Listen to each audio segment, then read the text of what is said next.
अस्सलाम वालेकुम स्टूडेंट्स, आज से हम अपनी कॉपी की वर्किंग स्टार्ट करेंगे। सबसे पहले मैं आपको फ्रंट पेज के बारे में बता देती हूँ कि वो किस तरह से बनेगा और इंडेक्स पेज किस तरह से बनेगा।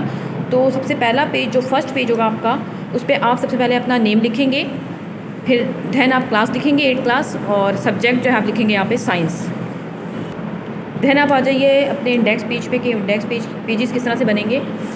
सबसे पहले आप जो है वो फिज़िक्स का पोर्शन बनेगा। यहाँ पे हमारे पास आएगा फ़िज़िक्स, 4 कॉलम बनेंगे, 1 2 3 4। फर्स्ट कॉलम में आप सीरियल नंबर लिखेंगे, सेकंड में इंडेक्स मतलब जो आपके टॉपिक्स होंगे वो आप इंडेक्स में लिखेंगे, थर्ड में आप डेट लिखेंगे और फोर्थ में लिखेंगे आप सिग्नेचर। चैप्टर नंबर 1 हमारा था वर्क एंड एनर्जी। तो वर्क एंड एनर्जी में हमने वर्कशीट सॉल्व की है, तो आप जस्ट लिखेंगे यहाँ पे worksheet. Serial number 1 work and energy, then आप लिखेंगे वर्कशीट्स। डेट जो है आप यहाँ पे नहीं डालेंगे। ये करने के बाद आप आ जाएंगे अपने पेज नंबर 2 पर। इसमें हमारे पास इंडेक्स बनेगा बायोलॉजी का। बायोलॉजी में आप उसी तरह serial number, index, date and signature. Serial number 1। Chapter number 2 हमारा बायोलॉजी का नाम है रिप्रोडक्शन इन प्लांट्स। डेट है 8/18 और 2020। हर बच्चे के डेट का जो पैटर्न होगा वो ये होगा, सबसे पहले मंथ, देन डे 18 और 2020, ईयर जो है वो लास्ट में आएगा। हर बच्चा इसी तरीके से लिखेगा। और ये भी आप देख लें कि बायोलॉजी जो है वो ब्लैक मार्कर से लिखेंगे, और इसके बाद सीरियल नंबर, इंडेक्स, डेट और सिग्नेचर या आप ब्लैक पॉइंटर से लिखेंगे या ब्लैक पेन से लिखेंगे, इंक पेन। और ये जो है आप लिखेंगे ब्लू पेन से या ब्लू पॉइंटर से लिख सकते हैं आप। देन आप आएंगे केमिस्ट्री के पोर्शन पर। केमिस्ट्री का इंडेक्स भी बिल्कुल एज इट इज़ उसी तरह बनेगा, serial number, index, date and signature. इसके बाद हम अपने क्वेश्चन आंसर स्टार्ट करेंगे। ये 4 पेजेस छोड़ने के बाद आप अपने क्वेश्चन आंसर पे आ जाइए। 5th पेज पे आप अपने क्वेश्चन आंसर स्टार्ट करेंगे। फर्स्ट चैप्टर के जो है वो आप वर्कशीट्स, हमने काम उसमें वर्कशीट पे दे दिया है। यहाँ से हम स्टार्ट करेंगे सेकंड चैप्टर। तो आप यहाँ हेडिंग डालेंगे चैप्टर नंबर 2, और चैप्टर नंबर 2 का नेम है रिप्रोडक्शन इन प्लांट्स। तो यहाँ लिखेंगे चैप्टर नंबर 2,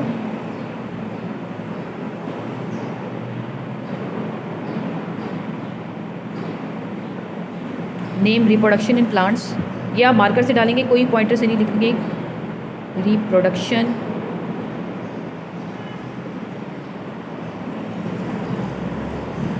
इन प्लांट्स।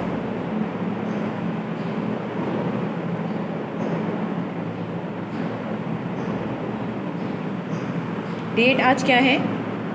आज डेट है 18, तो आप लिखेंगे 8/18/2020। इसके बाद आपकी हेडिंग आएगी, आप एक लाइन छोड़ेंगे, इसके बाद हेडिंग आएगी आपकी क्वेश्चंस एंड आंसर।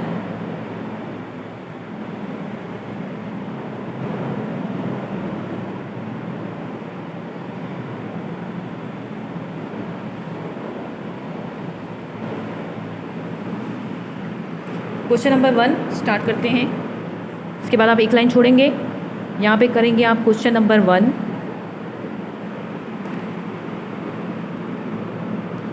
क्वेश्चन 1 है, explain why flowers are important to a plant. Explain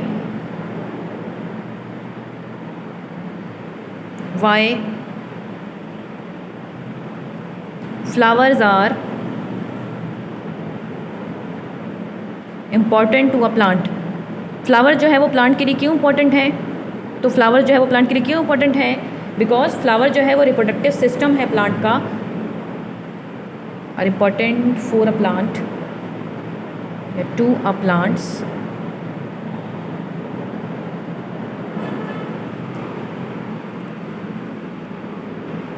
इसके बाद आप ब्लू पेन से जो है इसका आंसर लिखेंगे, और एक लाइन छोड़ने के बाद flowers are important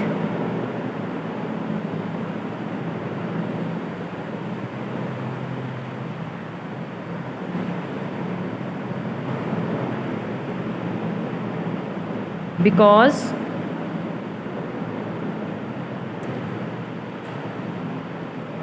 they are the reproductive systems of plant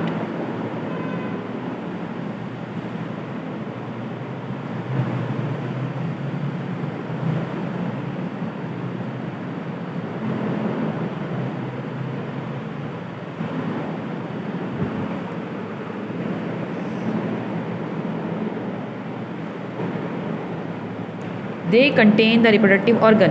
reproductive system है प्लांट का, तो इसके अंदर रिप्रोडक्टिव ऑर्गन भी होते हैं, तो दे कंटेन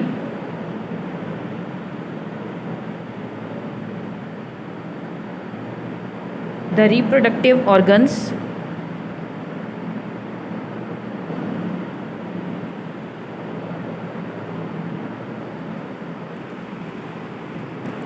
अब स्टार्ट करेंगे question number 2।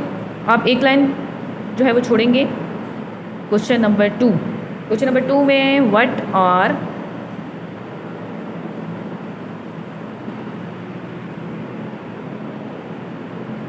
The male reproductive organs,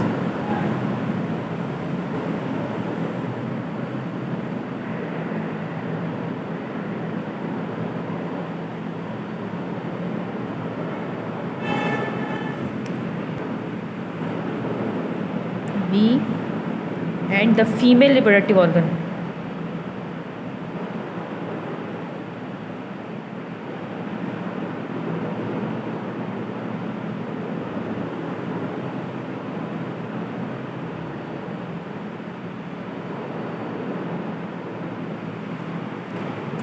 तो मेल रिप्रोडक्टिव ऑर्गन्स को क्या कहते हैं, फीमेल रिप्रोडक्टिव ऑर्गन्स को क्या कहते हैं।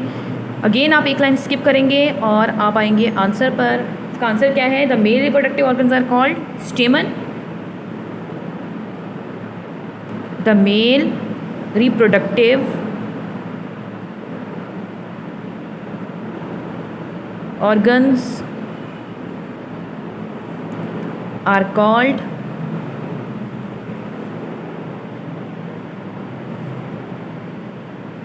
stamens और the female reproductive organ are called, ये ए है तो ए लिखेंगे या B, the female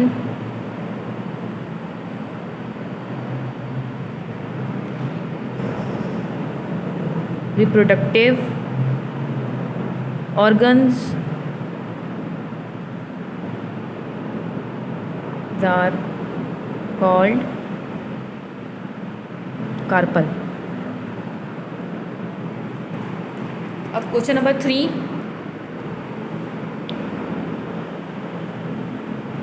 what is nectar, what is nectar, nectar क्या है, and why is it important for insects.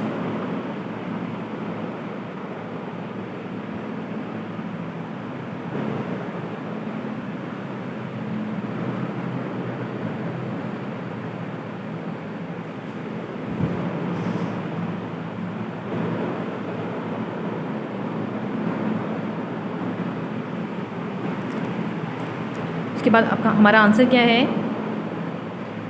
What is nectar, why is it important for insects. Nectar क्या है और नेक्टर क्यों इंपॉर्टेंट होता है इंसेक्ट के लिए।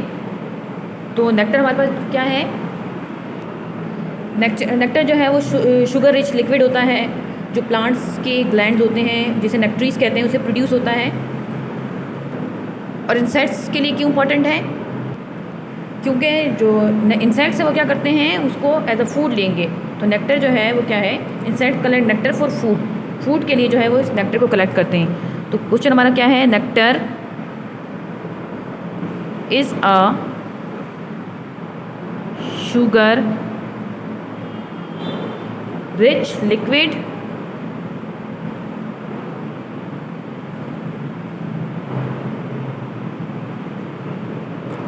कहाँ से प्रोड्यूस होता है, प्रोड्यूस्ड बाय प्लांट्स, प्लांट्स में ग्लैंड्स होते हैं, इन ग्लैंड्स, ग्लैंड्स को क्या कहते हैं, दैट इज कॉल्ड नेक्टरीज, टरीज। और either with in the flowers,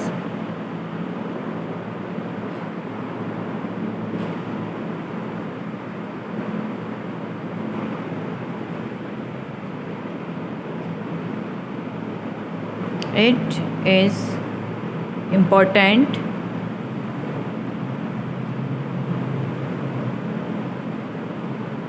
because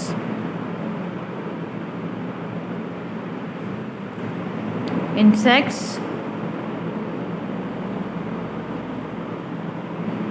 collect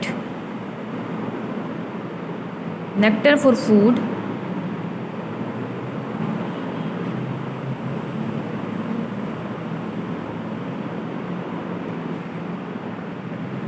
अब आ जाइए क्वेश्चन नंबर 4 पर। सबसे पहले आपने डेट डालनी है, ठीक है। तो जिस डेट को काम हो रहा है वही डेट डालनी है आपने। डेट आप जो है वो आज ही काम हो रहा है तो वही डेट डालेंगे आप। 8/18/2020। क्वेश्चन नंबर 4, फर्स्ट लाइन आपने स्किप करनी है। Question 4, what is pollination?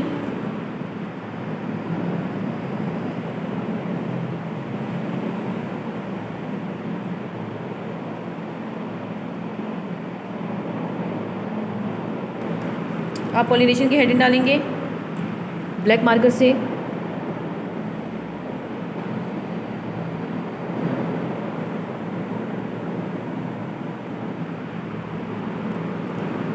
और यहाँ लिखेंगे आप हमारा क्या है, आंसर है। इसी के नीचे वाली लाइन से स्टार्ट करेंगे आप। Pollination is a biological process. Pollination हम पढ़ चुके हैं। पॉलिनेशन जो है एक बायोलॉजिकल प्रोसेस है। Pollination is a biological process during which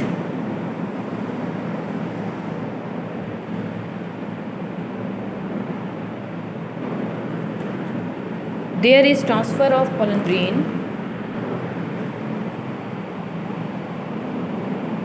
there is transfer of pollen grains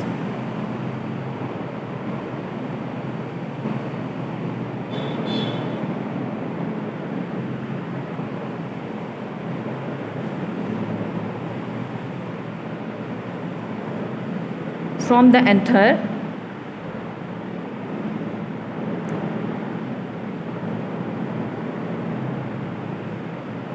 of a stamen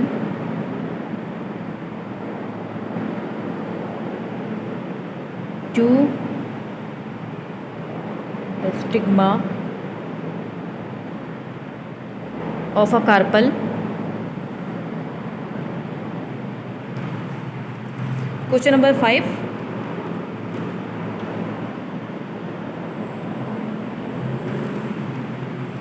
explain how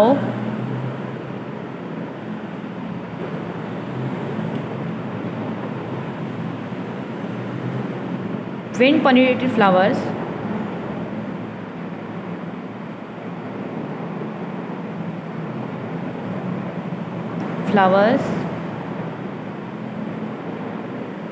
catch pollen grains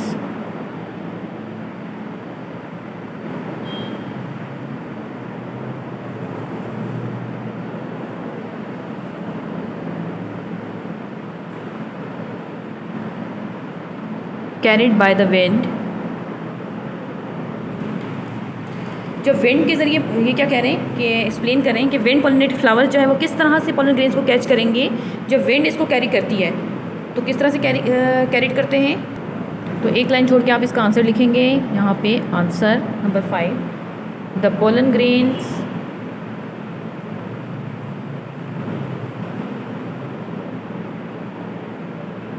of some flowers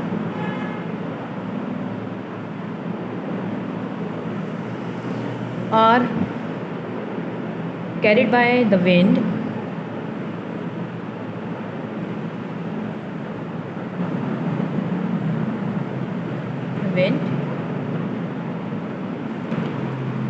the pollen grains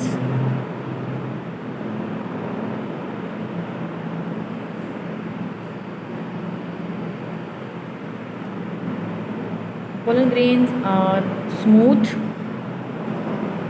जो wind pollinated flowers होते हैं किस तरह से carry करते हैं। Pollen grain जो है कुछ फ्लावर्स के विंड के ज़रिए कैरी होते हैं। पोलन ग्रेन जो है वो स्मूथ होते हैं, बहुत लाइट होते हैं, इस वजह से वो एयर करंट के ज़रिए एक जगह से दूसरी जगह पहुंच जाते हैं। तो they are very smooth. The pollen grains are smooth and very light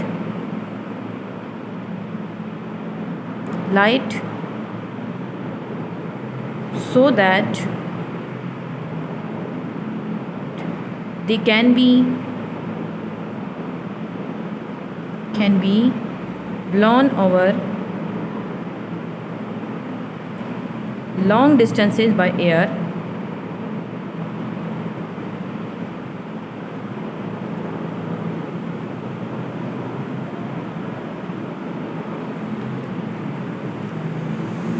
question number 5 जो है हमारा यहाँ तक कंप्लीट हो गया।